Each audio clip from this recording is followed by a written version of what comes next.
여러분은 그런 경험 있으십니까? 어린 시절 봤을 때는 그냥 재미로 봤던 작품인데 나이가 들고 이제 어른이 돼서 그것을 다시 봤더니 그것이 담고 있는 그 깊이에 새삼 놀라게 되는 여러분 그런 경험 있으십니까? 어떤 영화나 어떤 소설 같은 거를 여러분이 한번 떠올려 보시면 좋을 것 같습니다. 저는 그런 고전 같은 걸 얘기해야 뭔가 있어 보일 텐데 저한테는 만화 영화였습니다. 은하철도 999 아십니까? 네, 제 세대는요, 이 만화 영화 TV로 해서 많이 보셨을 것 같습니다. 마츠모토 레이지 감독의 은하철도 999. 이 주제가가 되게 유명하죠? 네, 다 기억나실 거죠? 김국한 씨가 노래를 불러서 우리에게는 더 익숙한 주제가입니다. TV판을 많이들 기억하실 텐데 저는 가장 여운을 남기는 기억에 남는 장면이 뭐냐면 극장판의 마지막 장면이었습니다. 극장판에 보면요, 조금 더 성장한 청년 철이가 나옵니다. 철이가 좀 컸죠? 여기 보면 철이의 긴 여행이 이제 마무리가 되고요. 이 마지막은요, 메텔과의 가슴 아픈 이별 장면으로 향하고 있습니다. 철이를 태운 기차는요, 미래를 향해서 달리지만 메텔은 과거의 장례장에 머물러서 홀로 남습니다. 그동안 그렇게 오랜 시간 동안 함께하고 동반했는 메텔과의 이별 장면이 이 영화의 마지막 엔딩 장면이었어요. 그래서 수많은 남자들이 눈물을 흘렸죠. 메텔은 떠나면 안 되는데. 그런데 이 영화의 마지막은요, 독특하게 그녀의 독백으로 마무리가 됩니다. 독백은 이렇습니다. 안녕 철아, 언젠간 헤어질 때가 와. 나는 알고 있었어. 메텔이라는 이름이 철이의 추억 속에 남겨진다면 그걸로 좋게, 그걸로 충분해. 너의 청춘과 함께한 여행 일을 나는 영원히 잊지 않을 거야.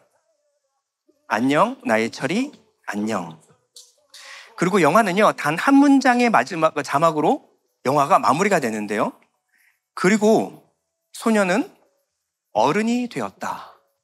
이게 마지막 장면이었습니다. 그리고 소녀는 어른이 되었다.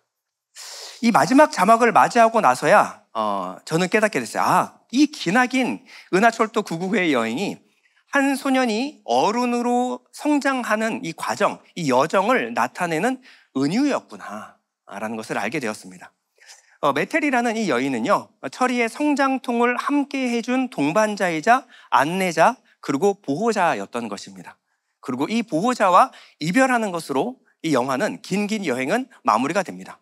이 은하철도 999의 철이만이 아니고요, 우리도 어느 순간이 되면요, 어른이 됩니다. 인생을 사는 순간, 내가 어른이 되었구나라는 것을 우리가 느끼는 순간이 옵니다. 여러분들은 언제, 내가 이제 어른이 되었구나라는 것을 느꼈습니까? 어느 순간이죠? 그 순간이 보통은 나밖에 모르는 오직 나를 위해서 살던 인생이 그 누군가를 책임져야 하는 순간을 만났을 때, 이제 나는 어른이구나. 나만 위해서 살아가는 것이 아니라 내가 돌봐야 되고 보호해야 될 어떠한 존재가 있는 거구나. 나는 이제 누군가의 어른이 되었구나 라는 것을 우리가 경험하게 됩니다. 우리의 신앙도 마찬가지입니다. 처음에는요, 내 구원, 내 천국, 내 상급, 내 은혜, 오직 나에 집중된 신앙을 하게 되어 있습니다. 나쁜 게 아니라 그것은 다 과정입니다. 그런데 시간이 지나면요, 오직 나밖에 모르던 신앙이요, 나보다 연약한 영혼을 바라보게 되고요, 그 영혼을 긍휼히 여기는 마음이 솟아나기 시작합니다. 그래서 나를 위한 신앙이 아니라 누군가를 위해서 섬기고 돌보고 헌신하는 신앙이 시작이 됩니다. 그때부터 그 사람은요, 영적인 어른으로 성장하기 시작합니다. 오늘은 아가서의 마지막 시간인데요, 이 검은 노예였던 이 술라미 여인은요, 이 솔로몬의 사랑을 받아서 아름답게 변화되고 성숙이 되었습니다. 이 검다라는 것은 죄인을 상징하는 거라고 말씀드렸죠. 그리고 솔로몬은요, 예수 그리스도를 상징하는 것입니다. 그러니까 솔로몬과 술라미의 사랑의 이야기는 그저 소설에 나오는 어떤 그런 로맨스가 아니라 그리스도와 교회의 관계를 나타내는 것이에요. 성숙된 신부 이 술라미는요, 자기가 성장하는 것으로 끝나지 않습니다. 본문의 이 신랑과 신부는요, 아직 성장하지 못한 어린 누이에 대한 책임감을 느끼고 있는데요. 자, 8절에 보면요, 우리에게 있는 작은 누이는 아직도 유방이 없구나. 그가 청혼을 받는 날에는 우리가 그를 위하여 무엇을 할까? 자, 우리말 성경을 한번 읽어보면요. 우리에게 있는 어린 누이는 아직 젖가슴도 없는데 그녀가 청혼을 받는 날이 되면 우리 누이를 위해 무엇을 해줄까요? 무엇을 해주어야 할까요? 라는 고민을 하고 있습니다. 여기 청혼이라고 하는 것은 다바르라는 말인데 언약하다, 지명하다라는 콜링, 구원과 관련된 단어입니다. 여기서 어린 누이는 누구를 상징하냐면요. 이전의 술람미가 바로 어린 누이였죠. 이전의 술람미를 상징함과 동시에 이후에 술람미 이후에 탄생하게 될 미래의 또 다른 술람미를 상징하는 인물이 바로 어린 누이입니다. 다시 말해서 주님이 택하여 주님의 사랑을 받고 성숙하여 누군가를 이제 사랑하고 돌보고 양육하게 될 그 다음 술람미를 상징하는 인물이 바로 어린 누이라는 거예요. 여러분, 신앙은요, 다른 사람의 주님이 내 주님이 될 수 없습니다. 내가 그 사람과 붙어 있다고 해서 그 사람의 주님이 내 주님이 될 수가 없는 거예요. 우리는 각각 예수님을 따로 만나야 되고요. 여러분들은 따로 예수 그리스도의 사랑을 받아 각각 성숙에 이르러야 합니다. 우리는 각자 주님을 만나야 돼요.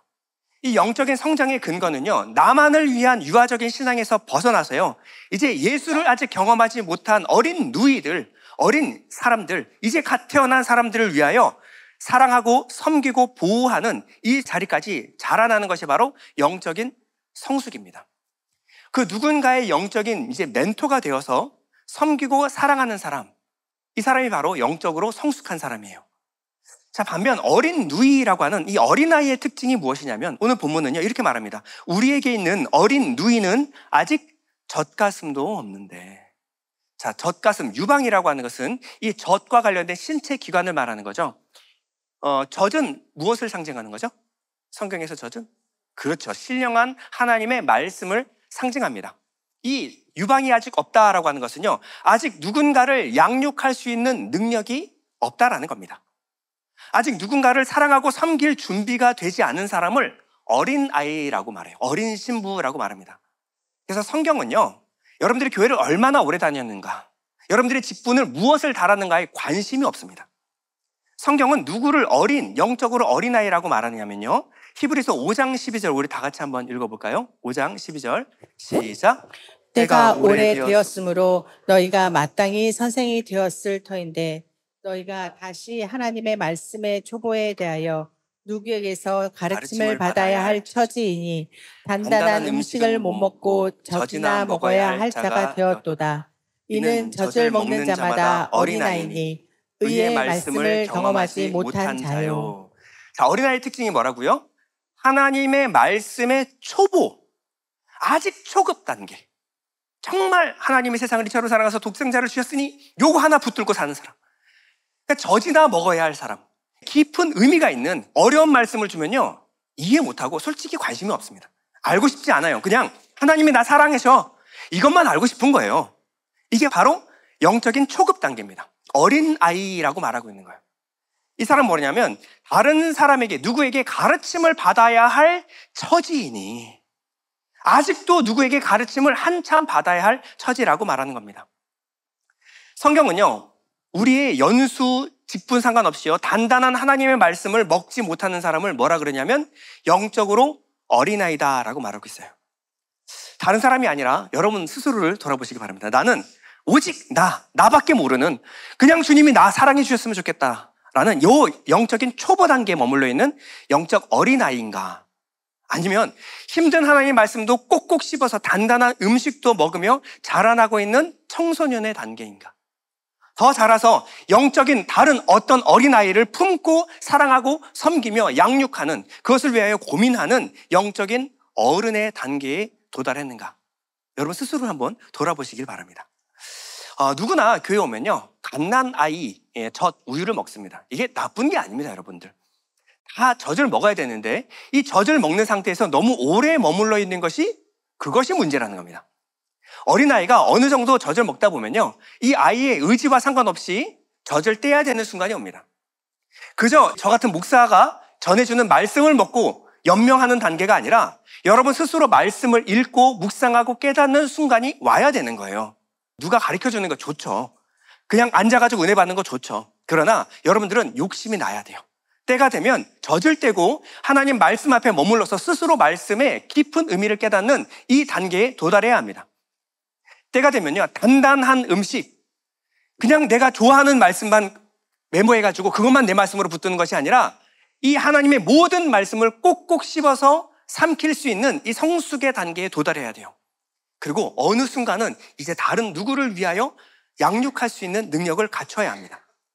그래서 어린아이를 어떻게 양육했는가? 데살로니가 전서 2장 11절에 이렇게 말합니다.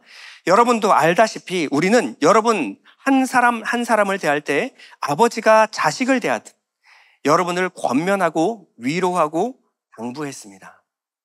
아직 영적으로 어린 사람들은요, 이 영적으로 성숙한 사람들의 말씀을 듣고 보호와 섬김을 받아야 합니다.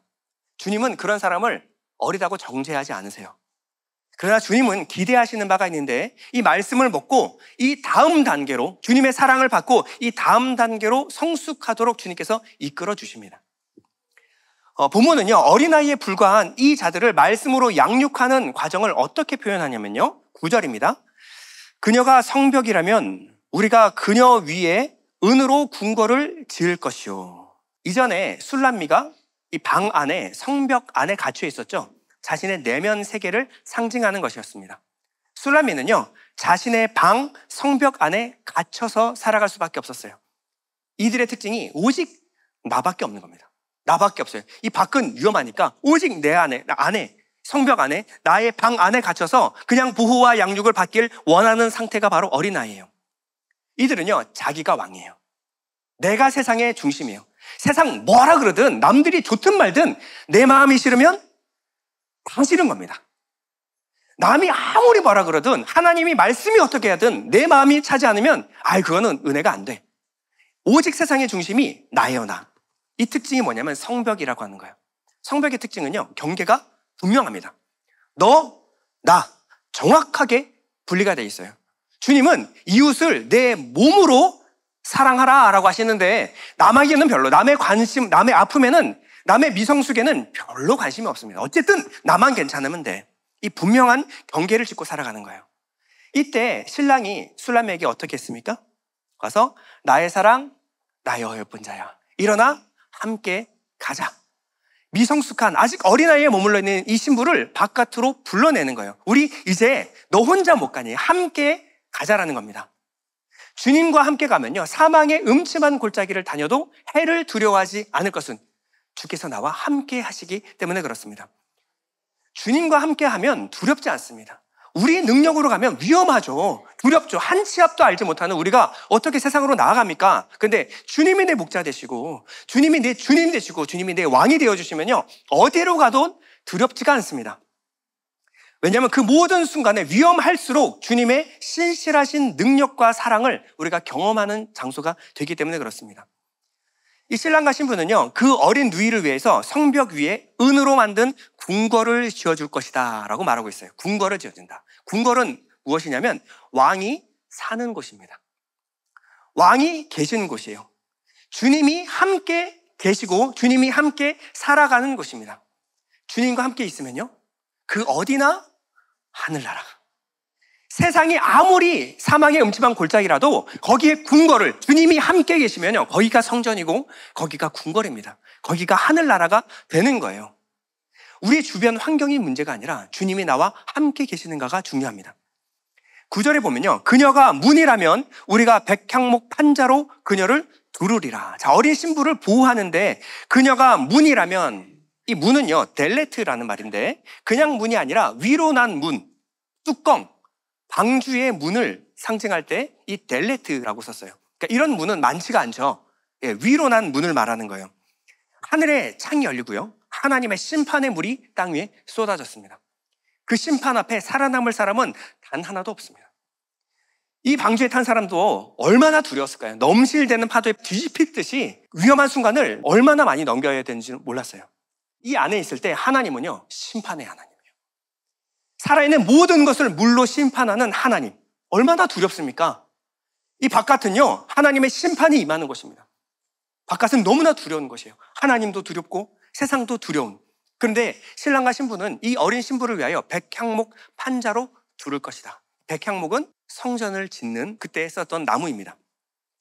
어떠한 무시무시한 심판도요, 성전이신 예수 안에 있으면, 이 성전한 방주 안에 있으면요, 안전합니다. 주님 안에 있는 것이 가장 안전한 거예요. 여러분, 우리 힘과 능력으로는 세상 이길 수가 없습니다. 그런데 오직 예수를 알고요, 예수를 믿고 예수 안에 거할 때 우리가 세상을 이기는 줄 믿습니다. 우리는 흔들리지 않는 주님의 사랑 안에 있을 때 성장할 수가 있는 거예요. 하나님을 새롭게 알고요, 우리를 구원하시는 하나님에 대해서 우리가 깨달아 알아갈 수가 있습니다. 10절에 보면요, 나는 성벽이요 내 유방은 망대 같으니 그러므로 나는 그가 보기에 화평을 얻은 자 같구나. 자, 앞에의 성벽과 대척점에서 지금 성벽을 다시 한번 말하고 있는데요, 나는 성벽이요, 여기는요 이 악한 자가 공격하지 못하도록 막아주는 성벽이 되어주겠다라는 거예요. 그래서 내 유방은 망대 같으니, 망대는요 저 멀리부터 적이 공격해오는 것을 미리 내다보고 대비하는 것이 바로 망대입니다. 이 어린 신부를 위하여 내가 성벽이 되어줄게, 내가 망대가 되어 너를 지켜줄게. 그가 보기에 화평을 얻은 자, 나는 그가 보기에 화평을 얻은 자. 이 화평은요, 이 아가서의 가장 큰 주제 중에 하나입니다. 솔로몬 술람미의 어근이 바로 슐로모라고 하는 것이 화평, 평화예요. 그저 화평을 얻은 것이 아니라 솔로몬을 얻었다라는 겁니다. 솔로몬, 화평의 왕, 평강의 왕이신 주님을 내가 소유했다라는 거예요. 그렇기 때문에 내가 성벽이 되어주고 망대가 되어 미리 앞에 닥쳐올 환난과 고난에서 너를 지켜줄게요 라고 얘기를 하고 있는 겁니다. 11절과 12절에는요, 술라미는 이렇게 얘기를 합니다. 11절 보면요, 솔로몬이 바알하몬에 포도원이 있어 지키는 자들에게 맡겨두고, 자, 이 포도원이 상징하는 바는, 포도원은 하나님의 백성, 언약의 백성을 상징하는 것이 바로 포도원이라고 말씀을 드렸습니다. 이 바알하몬에 포도원을 두었다. 바알하몬은요, 정말 다양하고 많은 사람들이 모여 사는 어떠한 곳, 마을을 상징하는 거예요. 자, 이것이 상징하는 것은 세상입니다. 자, 하나님의 백성을 어디다가 두었느냐? 하나님의 백성을 이 세상 한복판에 심어 놓으셨습니다. 주님이 그래서 이들을 위해서 기도하죠. 이들을 데려가기 위함이 아니라 이들을 보호하여 지켜주시기를, 요한복음 17장에는 그들을 위하여 주님께서 간구하십니다. 주님이 성벽과 망대가 되어주시겠다라는 거예요. 주님이 우리를 위하여 중보하고 기도해 주시겠다라는 겁니다. 이 세상 한가운데 하나님의 백성들을 맡기셨는데, 이 지키는 자 네타르라고 하는 것은 그저 지키는 파수꾼을 말하는 것이 아니라 가슴에 품다 간직하다. 자, 그냥 창과 방패로 지키는 것이 아니라 가슴에 품어서 지키는 자, 킵하다라는 말이에요. 그들을 그저 머리가 아니라 가슴으로 품고 열매 맺게 하는 사람, 그들에게 맡겨두셨다라는 겁니다. 자, 그러면 이 땅 가운데 그들을 품고 양육하고 보호하고 그 다음에 성숙하기 위하여 맡겨두신, 그럼 그들에게 맡겨서 무엇을 얻기 위한 것이냐? 11절 하반절에 보면요, 그들로 각기 그 열매로 말미암아 은천을 바치게 하였구나. 자, 열매로 말미암아, 열매 팔아서 은천을 가져와라 라는 게 아니라 베피르요라는 말인데, 열매 즉 은천을 바치게 하였다라는 거예요. 자, 열매가 뭐냐? 은천이라는 겁니다. 자, 천이라는 숫자는요, 이 10의 3배수입니다. 10은 가득하다, 완전하다라는 거예요. 우리 만땅 뭐 이렇게 많이 하시죠? 예. 히브리 사람들에게 은천, 천이라는 숫자는 가득하다, 완전하다라는 말이에요. 그러면 이 열매는 뭐냐면 완전하고 온전한 열매로 하나님께 드리게 하기 위하여 그들이 품고 양육하도록 맡겨놨다. 누구를? 하나님의 백성들을, 어린 하나님의 백성들을 그들에게 맡겨놓으셨다. 자, 이까지 하면 성경을 읽으신 분이라면 무언가 하나를 떠올릴 수가 있습니다. 주님이 우리에게 말씀하신 비유가 있었죠. 똑같은 비유를 들어주셨습니다. 마태복음 21장 33절 우리 다 같이 한번 읽어볼까요? 시작. 다른 한 비유를 들으라. 한 집 주인이 포도원을 만들어 산울타리로 두르고 거기에 집자는 틀을 만들고 망대를 짓고 농부들에게 새로 주고 타국에 갔더니 열매 거둘 때가 가까움에 그 열매를 받으려고 자기 종들을 농부에게 보내니. 네, 여기 주님 뭐라고 말씀하시냐면, 주님이 한 집 주인이 포도원을 만들었어요. 이 포도원을 얼마나 사랑했는지 종을 시켜서 포도원을 만들어도 되는데 직접 자기 신이 산 울타리로 두르고 망대를 쌓고 성벽을 둘렀어요. 거기에 즙 짜는 틀을 만들고 망대를 지었어요. 누가요? 포도원 주인이 직접. 그리고 포도 농부들에게 새로 주고 타국으로 떠났더니 주님이 다 만드시고 극상품 포도나무를 심으시고 망대 세우고 틀까지 다 만드시고, 자, 이것을 이제 관리해라, 양육해라, 보호해라, 그 농부들에게 맡기시고 떠났어요. 주님께서 뭘 얻기를 원하셨느냐? 열매 거둘 때가 가까움에 그 열매를 받으려고. 이것이 은천이라는 거예요. 주님이 받기를 원하는 그 완전하고 온전한 열매를 받기 위해서 기대하고 그 농부들에게 맡겼다라는 거예요. 그 열매가 상징하는 바가 바로 우리에게 맡기신 그 복음의 말씀, 그 말씀에 합당한 삶을 말하는 거예요. 하나님이 누구에게 하나님의 말씀을 맡겼느냐? 우리 옛날 구약의 이스라엘의 백성에게 하나님의 말씀을 맡겼습니다. 그들을 통하여 하나님 그 말씀에 합당한 삶을 살고 그들을 통하여 이 복이 세상에 흘러나가기를 하나님께서 원하셨던 거예요. 근데 그들이 주님이 기대하시는 열매를 맺지 못했다라는 것이 이 비유의 핵심입니다. 그들이 어떤 열매를 맺었을까요? 이사야 5장 1절에 보면 나는 내가 사랑하는 자를 위하여 노래하되 내가 사랑하는 자의 포도원을 노래하리라. 내가 사랑하는 자에게 포도원이 있으며 심이 기름진 사내로다. 땅을 파서 돌을 제하고 극상품 포도나무를 심었도다. 그 중에 망대를 세웠고 또 그 안에 술틀을 팠도다. 정확히 똑같은 말씀이죠. 좋은 포도 맺기를 바랬더니 들포도를 맺었도다. 좋은 열매를 맺기를 바랐는데 들포도를 맺었어요. 그럼 주님이 이 말씀하시는 들포도, 주님이 원치 않은 그 열매가 무엇이었다라는 거죠? 당시 구약의 이스라엘 백성들이 맺고 있었던 열매, 율법의 열매, 율법의 의, 사람의 의, 자기 영광. 열심히 하나님 말씀 지켜서 내 상급, 내 영광을 맺기 위해서 열심히 노력했다는 겁니다. 주님 그 열매 받기를 원치 않았다라는 거예요. 그래서 그들에게 포도원을 뺏어서 다른 누구에게 맡기셨어요? 누구에게 맡겼느냐? 그 착하고 의로운 바리새인들, 종교인들한테 맡긴 것이 아니라 죄인들, 이방인들에게 그 은혜의 복음을 맡기셨습니다. 우리는 이방인입니다. 우린 죄인. 여러분들에게 율법 주신 적이 없어요. 그것은 옛 이스라엘에게 주신 겁니다. 그 사도행전에 보면요, 15장에 보면 계속 회의가 일어나요. 율법 없는 이방인이 구원을 받았다. 율법은 우리 게 아니에요. 원래부터 우리는 율법을 모르고 태어납니다. 여러분 태어날 때부터 지금 어긴 것만 하더라도 벌써 율법으로는 여러분은 심판입니다. 근데 우리 율법도 알지 못하는 이방인들에게 하나님의 은혜의 복음을 우리에게 맡기셨어요. 우리는 예수 생명 그 씨를 받은 자들입니다. 그럼 극상품 포도 열매를, 포도나무를 우리에게 심으신 거예요. 주님이 기대하시는 것, 하나님이 기대하시는 건 뭘까요? 나를 증명하고 나를 드러내고 내 열매, 내 상급이 아니라 예수라는 열매에 십자가라는 열매를 맺기를 원하시는 거예요. 주님이 맺으셨던 그 열매를 우리가 맺기를 원하시는 겁니다. 이게 뭐냐? 내가 부인되고 내가 죽고 오직 나를 통해서 내가 아니라 하나님이 영광 받으시는 그 열매를 우리에게 기대하시는 겁니다.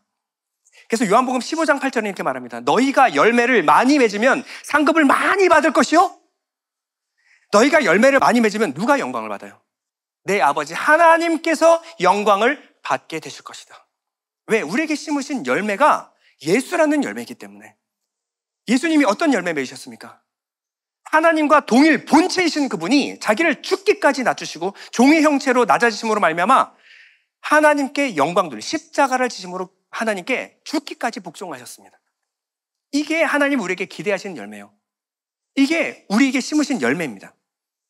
주님은요, 포도원을 맡은 자들에게 무엇을 주시냐면요, 12절에 보면 솔로몬 너는 1000을 얻겠고 열매를 지키는 자도 200을 얻으려니요. 아, 여기 상급 나오네. 상급 200을 얻으려. 자, 우리말 성경으로 볼게요. 솔로몬이요, 당신을 위한 1000세겔이 있습니다. 그리고 포도원을 가꾸는 사람을 위한 200세겔이 여기 있습니다. 자, 은 200을 주십니다. 자, 이것이 어떤 사람들이 말하는 어떤 물질적인 상급을 말하는 것일까요? 자, 이 은 200이 어디서 나왔냐? 은 1000에서 나온 거예요. 은 1000에서 나온 거예요. 자, 은 1000이 뭐라고 그랬죠? 주님의 열매. 하나님께 영광을 돌리는, 내 영광이 아니라 하나님께 영광 돌리는, 하나님이 영광 받으시는 열매, 이것을 기대하신다 그랬죠. 주님께 바쳐야 될 열매는 이겁니다. 그러면 그 200은요? 그 부분의 일부라는 거예요. 하나님의 영광, 하나님 보이지 않는 하나님이 가시적으로 드러나는 사건. 이것이 바로 영광이라고 그랬죠. 하나님의 영광의 일부를 우리에게 주어 우리를 통하여 하나님께 영광 돌리게 하겠다라는 겁니다. 주님 뭐라 그랬어요? 너희 착한 행실을 보고 하늘에 계신 너희 아버지께 영광을 돌리게 하라. 우리에게 무엇을 주셨는데요? 하나님의 영광 예수 그리스도를 우리에게 주심으로 말미암아 우리를 통하여 세상이 하나님을 알게 됩니다. 하나님께 영광을 돌리게 되는 거예요. 이것을 위하여 우리에게 은 200을 주시겠다라는 겁니다. 이것이 뭐냐면 달란트 비유에서 착하고 충성된 종에게 주신 상이죠. 자, 무엇을 줬냐면 마태복음 25장 23절 보면 그 주인이 이르되 잘하였도다 착하고 충성된 종아 내가 적은 일에 충성하였음에 내가 많은 것을 내게 맡기리니 내 주인의 즐거움에 참여할지어다. 자, 내 주인의 즐거움, 주님의 즐거움이 뭐였어요? 십자가 지심으로 돈과 은과 금은 보화와 수많은 어떤 권력을 주님께서 주셨나요? 주님의 즐거움은요, 원래 그건 주님의 것이었고 자기를 부인하고 십자가 지심으로 하나님 아버지께 영광을 돌리게 하는 것, 이것이 주인의 즐거움이었어요. 그러면 이 주인의 즐거움에 참여할지어다. 뭐예요? 우리 또한 나를 부인하고 나를 통하여 하나님 아버지께 영광을 돌리는 이 기쁨과 즐거움에 참여하게 해주시겠다라는 겁니다. 이것이 우리에게 약속하신 은 200이라는 거예요. 자, 12절 하반절에 보면요. 내게 속한 내 포도원은 내 앞에 있구나. 자, 내게 속한 내 포도원. 이 아가서의 스토리가 어떻게 시작했는지 한번 볼까요? 1장 6절에 보면 내가 햇볕에 쬐어서 거무스름 할지라도 흘겨보지 말 것은 내 어머니 아들들이 나에게 놓아여 포도원 지기로 삼았음이라. 나의 포도원을 내가 지키지 못하였구나. 원래 술라미는요, 자신의 포도원을 돌볼 수 있는 여유가 없었습니다. 그런데 주님의 온전한 사랑을 받고 나서요, 내게 속한 내 포도원의 열매가 풍성히 맺히기 시작했어요. 그것으로 끝마쳤을까요? 거기까지가 4장의 내용이고 5장부터 어떤 내용이 시작이 돼요? 그저 내 내면의 포도원이 아니라 하나님의 백성, 이 포도원을 보호하고 돌보고 양육하여 그 포도원에서 열매가 맺어지게 하기 위하여 신랑과 함께 포도원으로 함께 내려가서 그분과 함께 사역을 하기 시작합니다. 그저 내 포도원이 아니라 내 앞에 있는 주님이 내게 맡겨주신 이 포도원을 돌보아서 주님이 기뻐하시는 은천, 온전하고 합당한 열매를 드릴 수 있는 성숙한 여인이 되었다라는 거예요. 여러분, 우리에게도 맡기신 포도원이 있습니다. 그저 내 마음, 여러분 이거 중요하죠. 여기서 시작을 되니까요. 근데 성숙에 이르면요, 주님이 내게 맡겨주신 사명의 자리가 있음을 발견하게 되는 거예요. 왜 우리를 여기 심으셨는가? 내게 맡기고자 하는 영혼, 포도원이 있는 거예요. 그것이 여러분들의 가정일 수도 있고요, 여러분들의 직장일 수도 있고, 여러분들의 학교일 수가 있습니다. 여러분들이 만나는 어떤 사람일 수가 있어요. 주님이 왜 그 사람을 여러분들에 이끌어서 주셨는가? 여러분들이 보호하고 양육하여 열매 맺게 하라는 주님이 맡기신 포도원인 줄 믿습니다. 우리는 각각 우리에게 주신 포도원, 내게 속한 내 포도원은 내 앞에 있구나. 여러분들이 맡기신 포도원이 무엇일까요?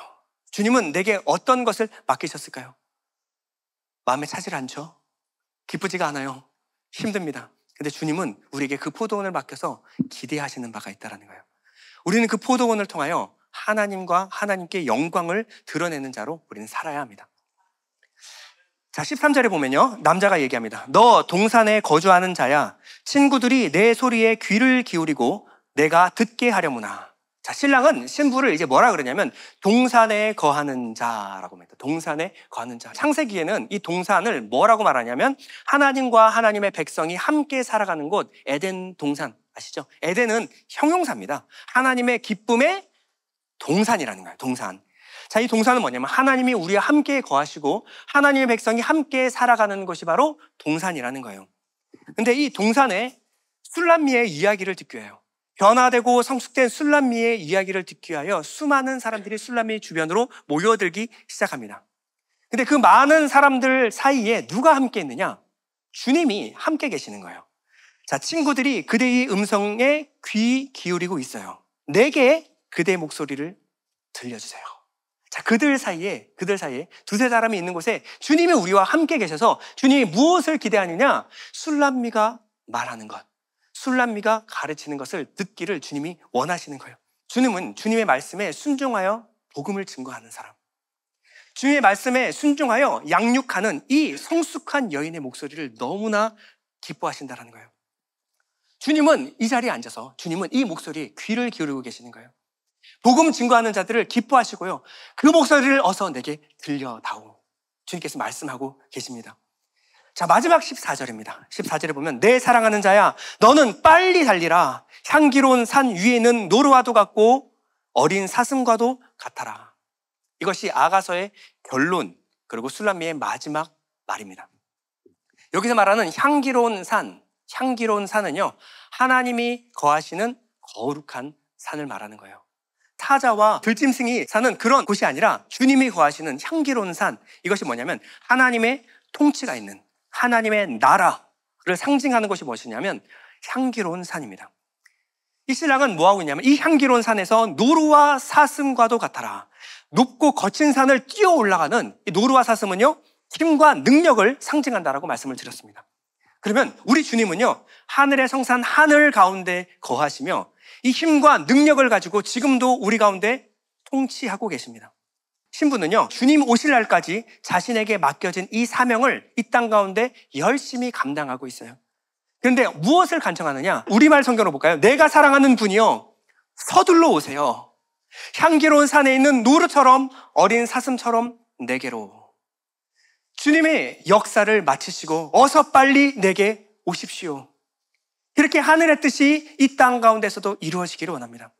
하나님의 나라가 이 땅 가운데도 도래하기를 소원합니다. 그렇게 기대하면서 이 땅에 맡겨주신 이 포도원을 잘 관리하고 양육하는 이것이 바로 그리스도의 신부들이라는 거예요. 이 아가서의 결론은요, 성경의 결론과 정확하게 똑같이 일치를 합니다. 성경의 마지막 결론이 무엇일까요? 성경 맨 마지막 절. 계시록 22장 20절 보면요, 이것들을 증언하신 이가 이르시되 내가 진실로 속히 오리라 하시거늘 아멘. 주 예수여 오시옵소서. 주 예수의 은혜가 모든 자들에게 있을지어다. 아멘. 성경 끝. 아가서는 신비로운 책입니다. 아가서는 성스러운 책이에요. 아가서는 이 말세의 교회에게 열어지는 책입니다. 그 전까지 아가서가 열리지 않았다는 것은요, 그때가 오지 않았다는 거예요. 근데 아가서의 말씀이 열어진다는 것은 그때가 왔다는 겁니다. 마지막 때에 필요한 것은요, 믿음, 소망 중요하지만 마지막 남는 것은 사랑이에요. 마지막 이 말세에 우리를 견디게 하는 것은 주님에 대한 사랑입니다. 신부의 영성만이 이 말세를 이기고도 남을 능력이 있는 줄 믿습니다. 이 완성된 신부의 성숙은 어디로 향합니까? 그죠? 하나님 나라 임해서 이 땅에서 더 이상 사는 거 지긋지긋하니까 주님 오십시오. 이런 도피의 기도가 아닙니다. 마라나타는요, 주님 내게 맡겨주신 포도원, 내 사명의 자리 최선을 다하겠습니다. 최선을 다해서 갖고 있겠습니다. 그러나 주님의 때가 도래하면 주님 영광 중에 다시 오시옵소서. 아멘. 주 예수여 어서 오시옵소서. 이 땅에 소원을 두는 게 아니에요. 내게 맡겨주신 영혼의 마음이 있는 겁니다. 그러나 우리의 마음은 어디로 향하고 있을까요? 주님께 향하고 있는 거예요. 여러분, 설교를 시작하면서 은하철도 999의 이야기를 들었습니다. 서리는요, 이 청춘의 환영과도 같은 메텔과 이별하면서 어른이 되었다라고 말하고 있어요. 여러분, 어른이 말하는 것이 무엇일까요? 무엇이 어른일까요? 그저 나밖에 모르는 나 그냥 내 마음 위로해주고 내 마음 뜨겁게 해주고 내가 은혜 받는 데만 관심 있는 이 신앙에서 떠나는 거예요. 이런 미숙한 영성과 이별하는 겁니다. 이제는 여러분들이 다음 세대를 품으셔야 돼요. 그저 내가 복받고 내가 천국 가는 거, 여러분 이제는 거기서 좀 벗어나셔야 합니다. 이제는 다음 세대에 관심을 가지십시오. 다음 세대를 품고 양육하는 것이 우리에게 남겨진 포도원입니다. 그저 오늘만 찰나에 집중하는 신앙이 아니라 그저 지금 내가 행복하고 내 마음이 그저 기쁘고, 여러분 그것은 금방 사라져버릴 행복이에요. 주님은 우리에게 무엇을 주기로 하나요? 행복이 아니라 복을 쏟아 부어주시기로 하네요.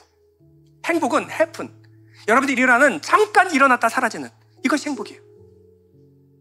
복은요, blessing이에요. 하나님으로부터 쏟아져 내려오는 하늘의 것입니다. 이것을 받으면 사망의 음침한 골짜기도 두렵지 않습니다. 내 삶의 의미를 묵상하면 묵상할수록 주님이 거하시는 것이 천국이라는 거예요. 깨닫기 시작합니다. 오늘의 의미가 무엇인가? 나의 다가올 내일은 어디를 향해야 하는가? 여러분, 이것을 깨달아가는 것이 그리스도의 신부들인 줄 믿습니다. 이 땅이 아니라 다시 오실 주님을 기대하면서 이 땅에 맡겨진 사명에 최선을 다하는 것, 이것이 바로 성숙한 그리스도인 줄 믿습니다. 이 땅을 살아가지만 이 땅에 마음이 고정되는 것이 아니라 주님께 뜨겁게 마음이 고정되고 주님께 소망을 둔 사람, 주님 다시 오기를 고대하면서 주님 기뻐하시는 열매 맺는 우리 예일교회 성도님 되시기를 축원드립니다. 우리 잠시 기도하겠습니다. 기도할 때 주님 다시 올 날을 기대하고 소망합니다. 그러나 이 땅 가운데 우리는 심으신 목적과 사명이 있는 줄 믿습니다. 하나님, 내게 맡기신 토도원, 내 사명의 자리 감당하게 하여 주시옵소서. 주님 오셨을 때 주님이 기뻐하시는 그 아름다운 열매를 드리기까지 최선을 다하게 해주시고 내 목숨, 내 사명을 바치게 하셔서 내 목숨조차 귀하게 여기지 않는다라는 믿음의 선배의 발자취를 따라갈 수 있도록 허락하여 주시옵소서. 우리 한번 더 기도하겠습니다.